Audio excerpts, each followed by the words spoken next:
Bruno, can you give us some tips and tricks and best practices on maintenance for our hardwood floors?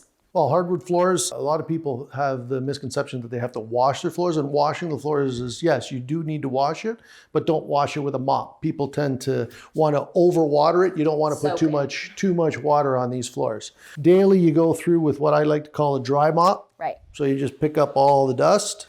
This is the wet head mop that we would use to actually wash the floor. What kind of cleaner do we use? We don't actually wet this mop. We do what? You spritz the floor. You use actual hardwood and laminate floor cleaner that you can pick up at your hardware store. Or you can use vinegar and water. That's correct.